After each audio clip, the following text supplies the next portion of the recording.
Hey gang, Uncle Sonny and Todd here for episode 3 of Agatha All Along.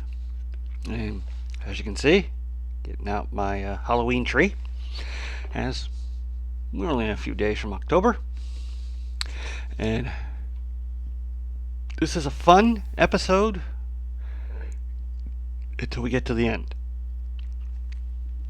So we start out on the Witch's Road, wherein they almost immediately start arguing. And during the argument, Mrs. Hart disappears. Although we'll call her Sharon from now on, because that's what she always tells everybody to call her, Sharon. And Hart's not her real name anyways. That was the name Wanda gave her in WandaVision. Anyway, she's gone off the path. She's trying to get back to where they started from because she doesn't want to be here. And then her purse gets sucked down in, I guess what you would call a Grimpen mire. And then it tries to suck her down, but luckily Alice saves her, bringing her back onto the path. They cannot stray from the path. It's very dangerous, as we've just seen. So they come to a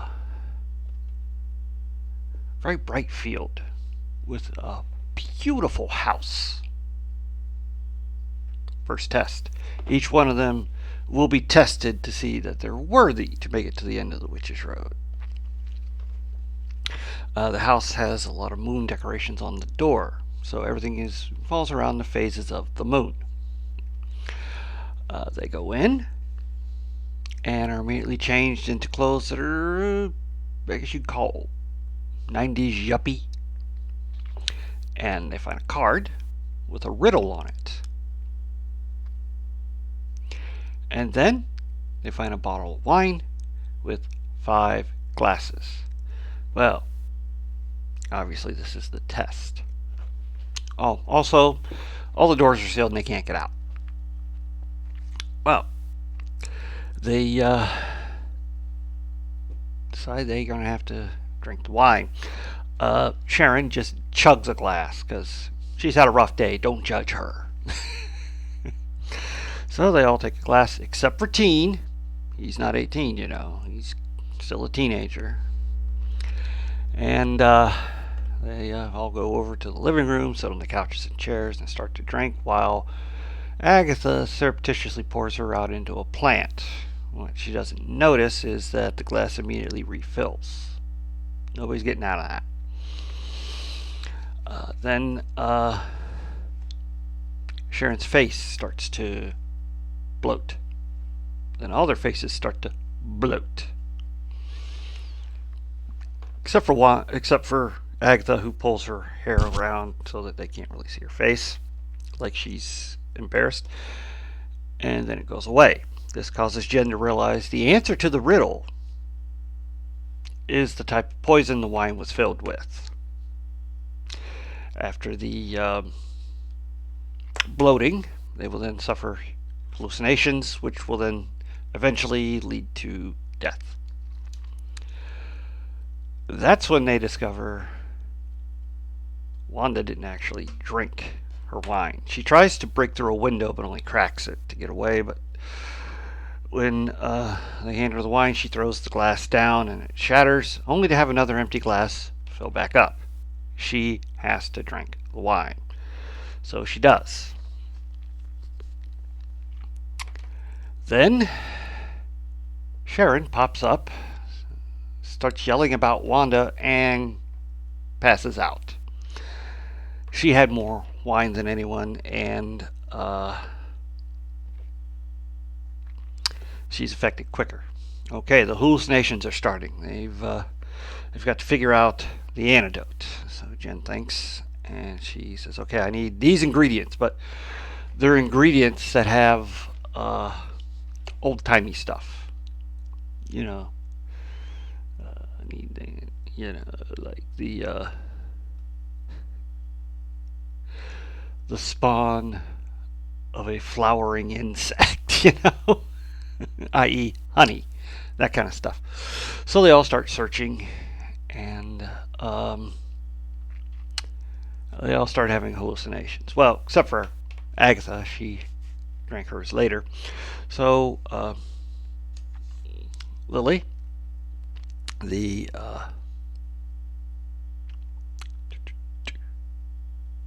prophetess, she has a hallucination about being back in Italy during her younger years, like during the Black Plague, and her family died. Alice has a hallucination about her mother telling her she can't protect her. And Jen is attacked by someone who tells her she's useless and tries to drown her. But they eventually gather all the stuff, only to notice there's water coming in from the crack in the window. What could this possibly be? Is it raining? No, they are now underwater, so they got to get this antidote quick. So they jerry-rig a sink, throw all the stuff in. Everybody's got to put a hair in. Agatha then sees her hallucination, which is a baby crib with a crying child. And when she pulls the blanket back, it's the Darkhold. Turning back into when Jen pulled Teen aside and said, you got to watch with Agatha. Rumor has it she sold her child to Mephistopheles to get the Darkhold. And with that hallucination, that is shown to be probably true. So they've got the hair in. The potion should turn blue, but it's green. Why isn't it blue? Oh, one last thing. The blood of a pure person, i.e. someone who did not drink the wine. Teen. So Agatha gleefully cuts his hand. The blood goes in. The potion turns blue, and they all drink. Now, when they first drank the wine, a timer was counting down. And the timer is still counting down. Why hasn't it worked? Oh, they forgot Sharon, who's passed out. They had dragged her into the kitchen, so they get some down her throat. Timer stops. A oven door opens. That's where they're supposed to go. Well, they're not too sure about this. Witches in ovens? A little too Hansel and Gretel. Until all the windows shatter and the water just comes pouring in. So they all get in the oven. Agatha's all for leaving Sharon behind, but Alice and Teen kind of force her to reconsider. And they all end up sliding down a big water slide sluice thing back onto the road. And they're back in regular clothes. Only to find out Sharon is dead. Like I said, bit of a downer of an ending. And the reason why is obvious. Nobody remembered to get her hair. So even though she had the potion and you're supposed to have all 4 witches drink the potion, since her hair wasn't in it, it didn't work for her.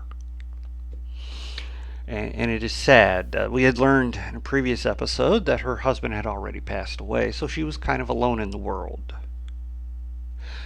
Perhaps in the next life she will be reunited with him. Of course, this causes a problem now because they're supposed to have 4 witches. And they're missing a green witch, which will probably turn out to be Vidal because she's in the early trailers as being on the road with them. So. Now, my wife had an interesting theory based on the knife that Vidal carries. It is a very specific dagger, often associated with death in the MCU. So she thinks maybe she's death, and in order to get onto the road to be with them, someone had to be dead for her to come in, and so that's how she'll be coming in. And it's an interesting theory. I don't know if it will be what it is, but Something to think about with this show. Always something to think about. What does that mean? What are they implying here? Aside from all the Wizard of Oz and Grimm's fairy tale references they make throughout, which they do a lot. Yeah, good episode. A little sad. I'm going to miss Mary Jo Rupp. I think I've always enjoyed her on the 70s show, and I think she'll be sorely missed throughout the rest of the series. But hey, Aubrey Plaza's coming, and who doesn't want to see her be a witch? Please hit like, share, and subscribe, and I'll see you next time.